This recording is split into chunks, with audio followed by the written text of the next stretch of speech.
Welcome to the bird media. నేను మీ Pavan Krishnamurthy. Breaking news.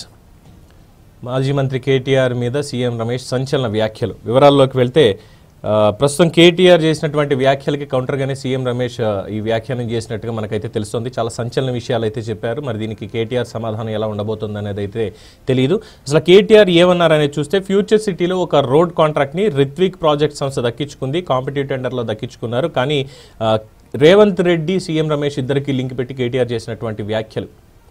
ఎందుకంటే రేవంత్ రెడ్డి చంద్రబాబు శిష్యుడు అని చెప్పి ఏపీ చంద్రబాబు ఆడమన్నట్టల్లా రేవంత్ రెడ్డి ఆడుతున్నాడని, ఆయనకు కావాల్సినటువంటి వాళ్ళకే కాంట్రాక్టులు ఇస్తున్నాడు, లేదంటే ప్రాజెక్టులు చేస్తున్నాడు, బనకచర్ల ఇంకోటి ఇవన్నీ బీఆర్ఎస్ లేనటువంటి ఒక రాజకీయాన్ని తీసుకొచ్చి ప్రజలకు దూరం అయిపోతుంది అన్న విషయాన్ని గ్రహించకుండా చేసినటువంటి వ్యాఖ్యల్లో ఇక్కడ బీజేపీ ఎంపీకి కాంగ్రెస్ ప్రభుత్వం కాంట్రాక్ట్ ఇచ్చింది.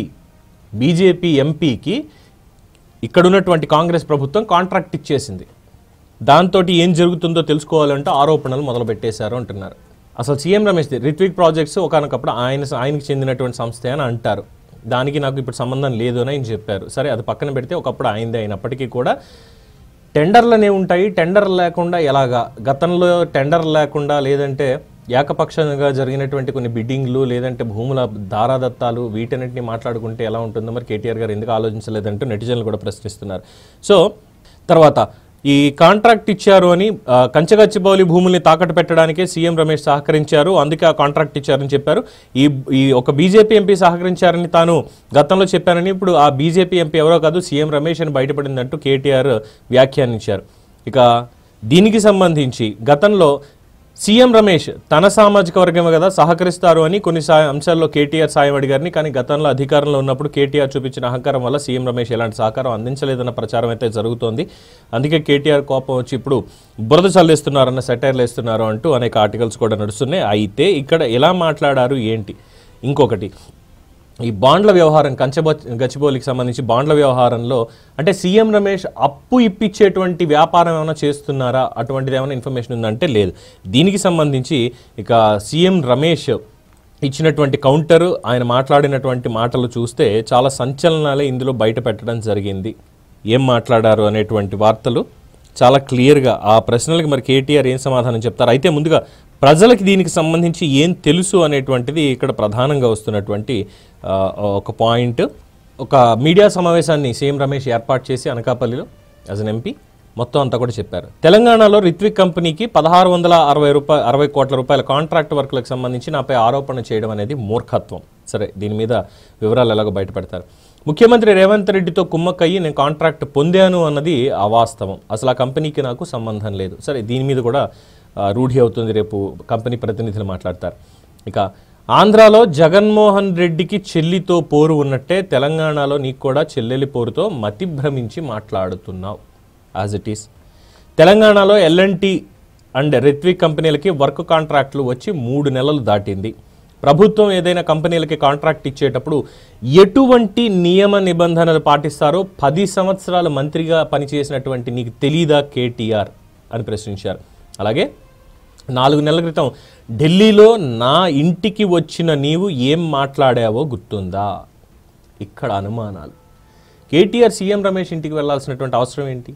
బీజేపీ ఎంపీ ఇంటికి, అది కూడా అంటే బీజేపీ పెద్దలతో లాబింగ్కి సీఎం రమేష్ బాగా పనిచేస్తారు అనేటువంటి ఒక పేరుంది.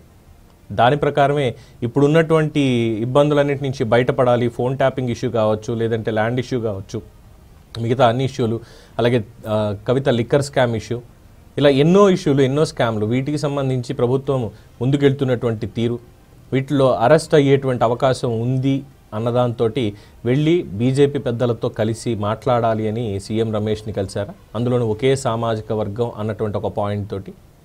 ఎందుకంటే జగన్మోహన్ రెడ్డి నాకు అన్నలాంటి వారు, లోకేష్ నాకు తమ్ముళ్ళు లాంటి వాడు, మా అందరి మధ్యలోనూ సన్నిహిత సంబంధాలు మామూలుగానే ఉన్నాయి, నేను అందరితోనూ ఒకేలా ఉంటానని చెప్పినట్టే మరి అప్పుడు సీఎం రమేష్ పేరు ఎందుకు చెప్పలేదు వాళ్ళ ఇంటికి వెళ్ళేదాకా ఉన్నప్పుడు? అది ఒక అనుమానం.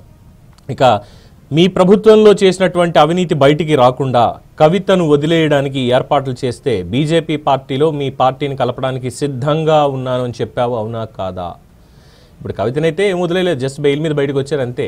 క్లీన్ చిట్ ఏం రాలేదు, ఆవిడ ఇందులో ఉన్నారా లేదా, అసలు ఎటువంటి ప్రమేయం ఆవిడది లేదు అనడానికి ఏం లేదు. సో ఇక్కడ కవిత ఆరోపణలు కూడా తీసుకోవాలి. నన్ను అరెస్ట్ చేసినప్పుడు కానీ లేదంటే ఇటీవల కేసీఆర్కి నోటీసులు ఇచ్చినప్పుడు కానీ పార్టీ వర్గాలు ఎవరు కూడా ఏం మాట్లాడలేదు. నేను కేసీఆర్ నాయకత్వాన్ని మాత్రమే అంగీకరిస్తాను తప్ప ఇంకెవరిని అంగీకరించను అన్నటువంటి వ్యాఖ్యలు చూస్తే నిజంగా కేటీఆర్ వెళ్ళి అడిగారా లేదా అన్నటువంటి ఆరోపణలు, మేబీ పార్టీ విలీనానికి సంబంధించి సీఎం రమేష్ ఇప్పుడు చేసినటువంటి వ్యాఖ్యలు, మీ అవినీతి బయటపడకుండా ఉండాలి అంటే బీజేపీ పార్టీలో మీ పార్టీని విలీనం చేయడానికి సిద్ధంగా ఉన్నానని చెప్పావు, అవునా కాదా? సీఎం రమేష్కి చెప్పినటువంటి దాని మీద మరి కేటీఆర్ ఏం చెప్తారు? ఎందుకంటే ఊహాగానాలు బాగా గట్టిగానే వినిపిస్తున్నాయి. బీఆర్ఎస్ పార్టీ బీజేపీలో విలీనానికి అతి దగ్గరలోనే ఉంది అన్నటువంటిది. ఇక తర్వాత పాయింట్, మా పార్టీ పెద్దలతో నేను చర్చించి మీది అవినీతి పార్టీ అని, తెలంగాణలో మీ పని అయిపోయిందని, కావున మీతో మాకు పని లేదని చెప్పడం వల్లే ఇలాంటి ఆరోపణ చేస్తున్నావా? పార్టీ టీడీపీతో పొట్టు పెట్టుకున్నప్పుడు గతంలో 2009 ఎన్నికల్లో టీఆర్ఎస్ తెలుగుదేశం పార్టీతోటి పొత్తు పెట్టుకుని మహాకూటమిగా అక్కడ పోటీ చేసినటువంటి క్రమంలో 300 ఓట్ల మెజారిటీతో నువ్వు ఏ విధంగా ఎమ్మెల్యేగా గెలిచావో నన్ను చెప్పమంటావా? హిస్టరీ అక్కడ దాకా వెళ్ళింది 2009 వరకు కూడా. ఇక తుమ్మల నాగేశ్వరరావు లాంటి నాయకుడిని మీ పార్టీ ఎందుకు వదిలేసుకుందని నిన్ను అడిగితే ఈ సమాధానానికి కేటీఆర్ ఖచ్చితంగా సమాధానం చెప్పాలి. అలాగే తుమ్మల నాగేశ్వరరావు గారు నిజంగానే పార్టీ వదిలి వెళ్ళిపోయారు కాబట్టి అన్నటువంటి మాటలు ఏ విధంగా ఏమన్నారని చూస్తే, తుమ్మల నాగేశ్వరరావు లాంటి నాయకుడిని మీ పార్టీ ఎందుకు వదిలేసుకుందని నిన్ను అడిగితే మా పార్టీకి కమ్మనా కొడుకులు అవసరం లేదని, రేవంత్ రెడ్డి గెలిచిన తర్వాత మా పార్టీలో రెడ్డిలందరూ కూడా రేవంత్ వెనకాల వెళ్ళిపోయారని, ప్రస్తుతం ఏపీలో జగన్మోహన్ రెడ్డితోనే మేము కలిసి ప్రయాణం చేస్తున్నామని నాతో చెప్పావా లేదా? ఇవన్నీ ఎక్కడ? ఢిల్లీలో సీఎం రమేష్ నివాసంలో జరిగినటువంటి సమావేశంలో మాట్లాడినటువంటి మాటలు అంటున్నారు.